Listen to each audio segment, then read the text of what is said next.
علماء کا ساتھ دو، علماء کا ساتھ دو،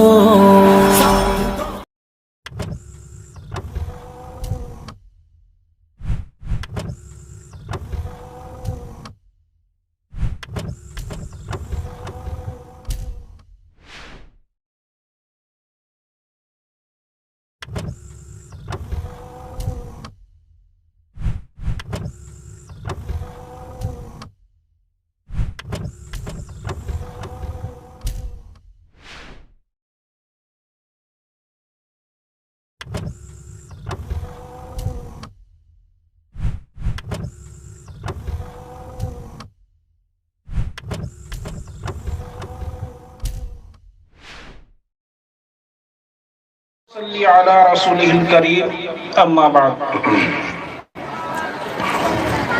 قال النبی صلی اللہ علیہ وسلم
کروں بیان کروں میرے بزرگ میں صرف ایک بات عرض کروں گا کہ ہم سب 5 وقتہ نماز کی پابندی کر لیں، انشاءاللہ ساری برائیاں ہمارے سماج سے ختم ہو جائیں گی، ساری برائیاں ہمارے سماج سے ختم ہو جائیں گی۔ اللہ تعالیٰ نے خود قرآن پاک میں ارشاد فرمایا، ان الصلاۃ تنہا عن الفحشاء والمنکر والبغی، بے شک نماز ہر منکرات سے، ہر گناہ کے کام سے روک دیتی ہے۔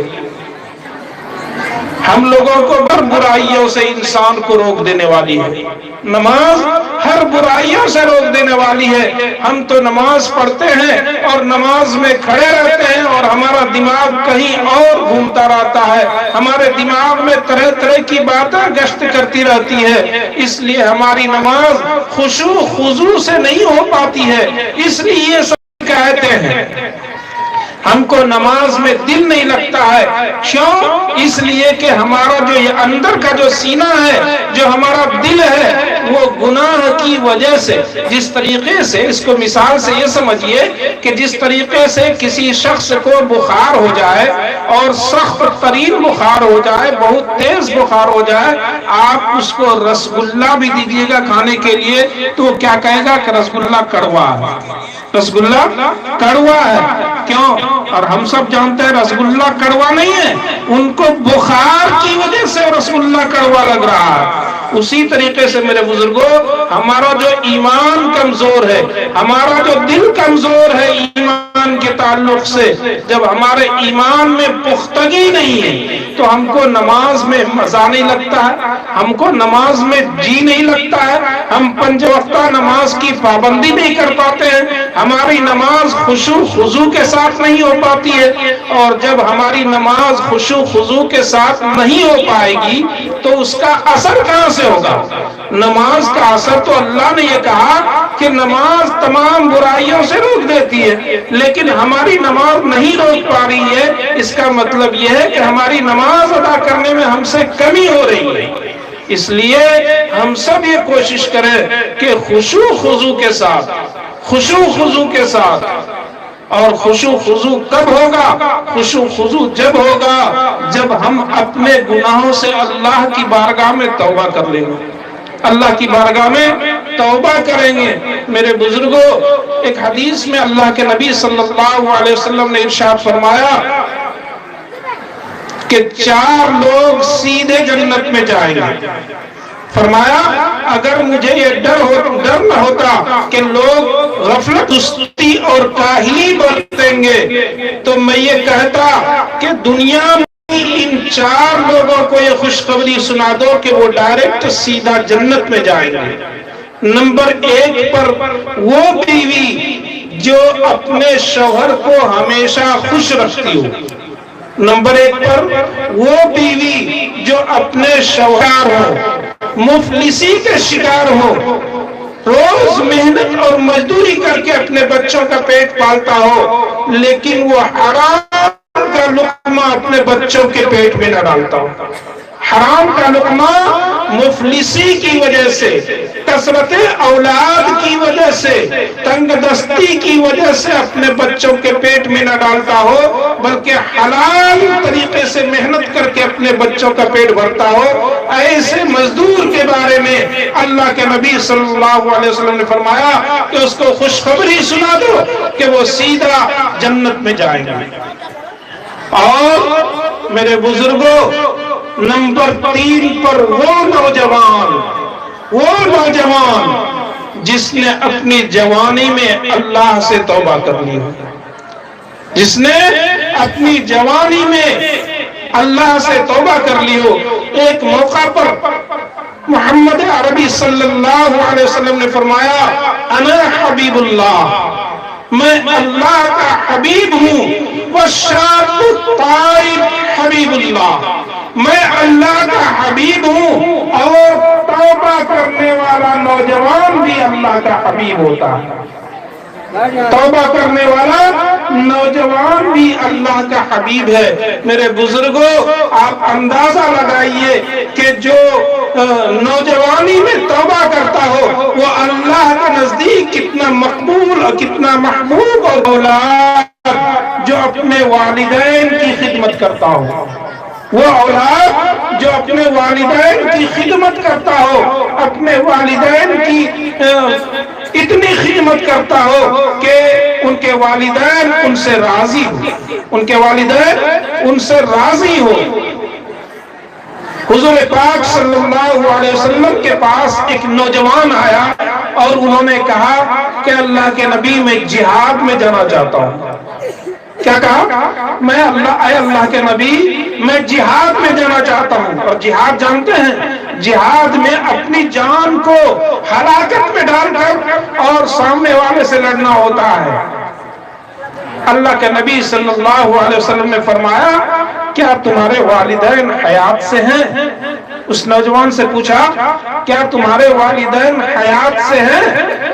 اس نے کہا جی میرے والدین حیات سے ہیں۔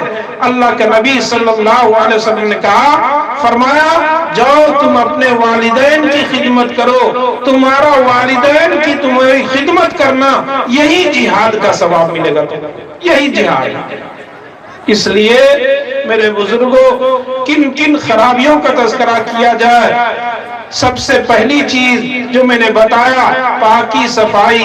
پاکی صفائی یہ اندرونی بھی صفائی ہونی چاہیے اور ظاہری بھی صفائی ہونی چاہیے۔ ہمارا دل بھی صاف ہونا چاہیے۔ اور کن چیزوں سے صاف ہونا چاہیے؟ ایک ہمارے مولانا سعدی قاسمی ہیں، وہ ہر دن صبح صبح ایک پیغام مختصراً وہ فیس بک پر ڈالتے ہیں۔ ایک دن ابھی 4 دن قبل انہوں نے اپنا ایک پیغام ڈالا اور انہوں نے حضور پاک صلی اللہ علیہ وسلم کی حدیث اس میں نقل کی اور فرمایا کہ اللہ کے نبی صلی اللہ علیہ وسلم نے صحابہ کو مخاطب کر کے فرمایا کیا تم لوگ یہ چاہتے ہو کہ سکون والی زندگی بسر کرو؟ اللہ کے نبی نے کیا فرمایا صحابہ سے مخاطب کر کے، کیا تم یہ چاہتے ہو کہ تم سکون والی زندگی بسر کرو؟ صحابہ نے کہا اللہ کے نبی کون نہیں چاہتا کہ سکون والی زندگی بسر کرے؟ اللہ کے نبی صلی اللہ علیہ وسلم نے فرمایا کہ اگر تم سکون والی زندگی بسر کرنا چاہتے ہو تو دوسرے کے دولت کی طرف نظر مت اٹھاؤ، دوسرے کی پراپرٹی کی طرف، دوسرے کے حالات زندگی کی طرف تم نظر مت اٹھاؤ۔ اسی لیے اللہ کے نبی صلی اللہ علیہ وسلم نے ارشاد فرمایا لا تحاسدوا ولا تباغضوا ولا تدابروا، ایک دوسرے کے پیچھے برائی مت کرو، ایک دوسرے کے پیچھے نہ پڑو، اور کیسے رہو؟ آپس میں شیر و شکر ہو کر بھائی بھائی مل کر کے آپس میں زندگی بسر کرو۔ اس لیے میرے بزرگوں میں ایک ادنا سا طالب علم، مجھے جو موضوع دیا گیا تھا اس پر میں نے 2 ہی بات عرض کی۔ ایک تو صفائی ستھرائی، اس تعلق سے میں نے یہ کہا کہ اپنا دل بھی صاف رکھیے، اپنا دل بھی صاف رکھیے اور اپنا ظاہر بھی صاف رکھیے، اپنا لباس بھی صاف رکھیے، اپنا تن اور من دونوں صاف رکھیے۔ ظاہر بات ہے جب آپ کے اندر صفائی آ جائے گی، آپ کے مزاج صفائی آ جائے گی تو آپ کا گھر بھی صاف ستھرا ہوگا، آپ کا محلہ بھی صاف ستھرا ہوگا، آپ کی گلی کوچی بھی صاف ستھری ہوگی۔ اور جب آپ کے مزاج میں صفائی نہیں ہوگی تو اندر سے باہر تک ہر جگہ گندگی ہوگی۔ اور دوسری بات سماجی خرابی کے تعلق سے میں نے یہ عرض کر دیا کہ اگر ہم سب خشوع خضوع کے ساتھ اللہ کی عبادت کریں گے، 5 وقتہ نماز ادا کریں گے تو اللہ کا کلام ہے ان الصلاۃ تنہی عن الفحشاء، ساری برائیوں کو یہ ہماری نماز روک دے گی۔ اس لیے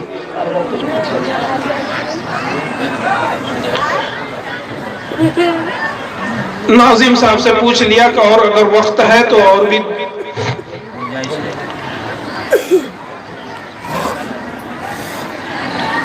جب ہم نماز ادا کرتے ہیں تو ہمارے دل میں یہ خیال ہونی چاہیے۔ ایک بزرگ سے کسی نے پوچھا کہ عبادت کا صحیح وقت کون سا ہے؟ کہا کہ مرنے سے 1 دن پہلے۔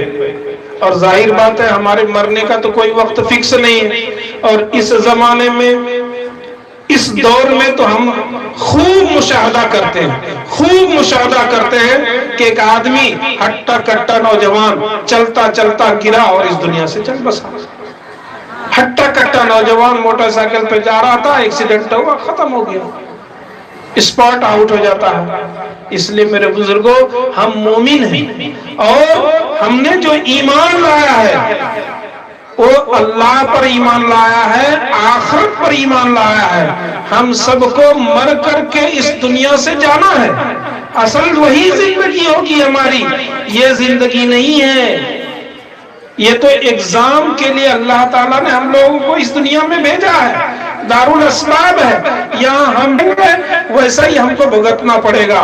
اور میرے بزرگوں، بھولیے نہیں کہ مرنے کے بعد پھر بہت دنوں کے بعد پتہ نہیں کب قیامت قائم ہوگی اور پھر ہمارا حساب کتاب ہوگا اور پھر ہم کو جنت اور جہنم کا فیصلہ ہم کو سننا پڑے گا. ایسا نہیں میرے بزرگوں. عذاب جو ہوتا ہے، عذاب میں نے بزرگوں سے سنا ہے اور اپنی چھوٹی سی زندگی میں تجربہ بھی کیا ہے کہ اللہ کی پکڑ جو ہے، اللہ کا عذاب اس دنیا ہی سے شروع ہو جاتا ہے. اس لیے اپنی زندگی کو نبی پاک صلی اللہ علیہ وسلم کے طریقے پہ چلانے کی کوشش کیجیے. اللہ کے حبیب صلی اللہ علیہ وسلم کو اس دنیا میں جو اللہ نے مبعوث فرمایا، اللہ نے اس دنیا میں جو مبعوث فرمایا وہ ہماری خیر خواہی کے لیے، ہماری بھلائی کے لیے، کہ ہم جو ہے آپ صلی اللہ علیہ وسلم کی زندگی کو دیکھ کر اپنی زندگی کو اسی نقش قدم پر چلانے کی کوشش کریں. اپنی زندگی کو اسی نقش قدم پر چلانے کی کوشش کریں. اگر اسی نقش قدم پر چلائیں گے میرے بزرگوں تو پھر تو اس دنیا میں بھی کامیابی ہے اور آخرت میں بھی کامیابی ہے. اور اگر خدا نہ خواستہ ہمارے اعمال نبی پاک صلی اللہ علیہ وسلم کے طریقے سے ہٹ کر کے ہوئے تو میرے بزرگوں، سب سے پہلی منزل جو ہوگی وہ قبر کی منزل ہوگی. قبر کی منزل ہوگی. ہمارا تو دل اتنا سخت ہو چکا ہے، سیاہ ہو چکا ہے، اتنا سخت ہو چکا ہے. ہم آئے دن قبرستان میں جاتے ہیں کسی کے جنازے میں تو وہاں پر ہم کو دیکھنے کو یہ ملتا ہے کہ لوگ ہنس رہے ہیں. اور میرے بزرگوں، وہاں پر بھی کیمرہ سے فوٹو لیا جا رہا ہے. وہاں قبرستان کے اندر بھی جب لوگ نماز جنازہ کے لیے سب بندی کر رہے ہیں، ایسے موقع پر بھی لوگوں کو کیمرہ سیلفی لینے کی یاد آ رہی ہے. اللہ کا خوف نہیں آ رہا ہے، اللہ کا ڈر اس کے دل میں نہیں آ رہا ہے. میرے بزرگوں، قبر کی تنہائی بہت عجیب تنہائی ہوگی، عجیب تنہائی ہوگی. ہم اور آپ اس کا تجربہ کرتے ہیں اپنے گھر میں. جس گھر میں ہم پیدا ہوئے اس گھر میں اگر بالکل روم بند ہو جائے، گھر میں کوئی نہ ہو اور بجلی چلی جائے، اندھیرا ہو جائے تو اس وقت ہم کو گھبراہٹ ہونے لگتی ہے.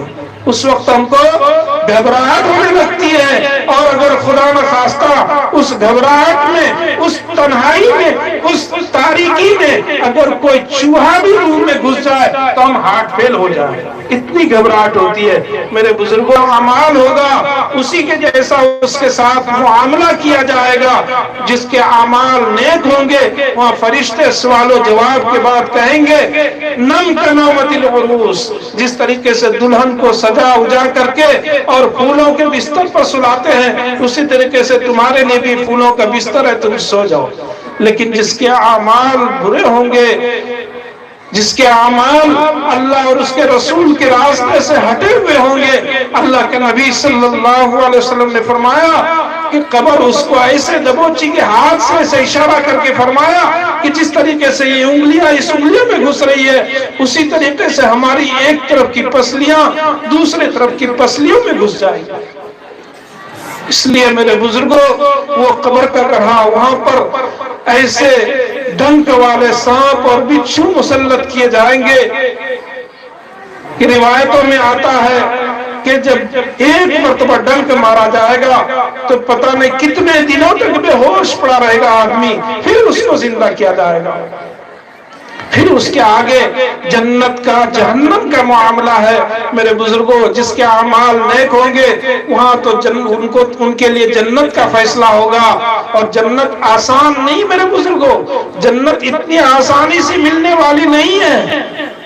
ایک مقولہ بہت لوگوں نے پڑھا ہوگا کہ غلط پن سے, غلط پاسورڈ سے, غلط پاسورڈ ڈالنے سے موبائل کا اسکرین آن نہیں ہوتا ہے. موبائل کا اسکرین آن نہیں ہوتا ہے, موبائل نہیں کھلتا ہے غلط پاسورڈ ڈالنے سے. تو غلط اعمال کرنے سے جنت کے دروازے کیسے کھلیں گے؟ جنت آسانی سے نہیں ملے گی.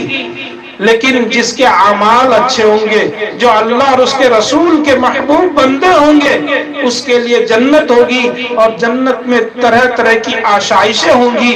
وہاں پر تو اتنی آشائش اور آرام کی چیزیں ہیں کہ حدیث پاک میں اللہ کے نبی صلی اللہ علیہ وسلم نے فرمایا ما لا رات عین ولا خطر علی قلب بشر, کہ وہاں پر ایسی چیز ہوگی کہ کسی انسان نے اس کو دنیا میں نظر سے دیکھا ہی نہیں ہوگا. ایسی چیزیں ہوں گی اور نہ کسی انسان کے دل پر اس کا تصور گزرا ہوگا. اتنی آرام کی چیزیں ہوں گی. اور اگر خدا نہ خواستہ میرے بزرگوں, خدا نہ خواستہ میرے نوجوان ساتھیوں, اگر ہمارے بائیں ہاتھ میں نام اعمال مل جائے اور جہنم کا اگر فیصلہ ہو جائے, میرے اتنی زبردست آگ ہے میرے بزرگوں, لا يموت فیہا ولا یحیا, وہاں موت بھی نہیں, وہاں زندگی بھی نہیں. جہنم کے گڑھے میں موت بھی نہیں اور زندگی بھی نہیں. جب آگ میں جھلس جائیں گے, روایت میں آتا ہے کہ ایک ایک آدمی کا جسم جو ہے, جسم کا جو چمڑا ہے کھال 70 گز موٹا ہو جائے گا. وہ 70 گز موٹا چمڑا پگھل کر کے اور آدمی کا جسم پگھل جائے گا. اتنی زبردست آگ ہوگی. اور دنیا کی آگ تو خشک ہوتی ہے, سوکھی ہوتی ہے, جلا کر کے الگ ہو جاتی ہے, بجھ جاتی ہے. وہاں کی آگ تو تارکول کے جیسا لپٹنے والی آگ.